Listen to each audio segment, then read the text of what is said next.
Want to deactivate your Messenger account in 2026? Here's the easiest way to do it.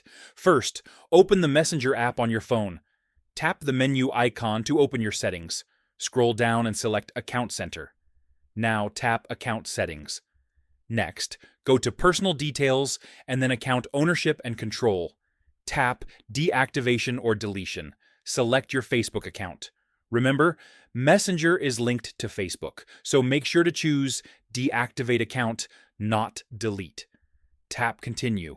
Enter your Facebook password to confirm. Choose a reason for deactivating, and then tap Continue again. Finally, confirm your deactivation request. And that's it. Your Messenger account is now deactivated. If this helped, like the video and subscribe for more tutorials and account guides.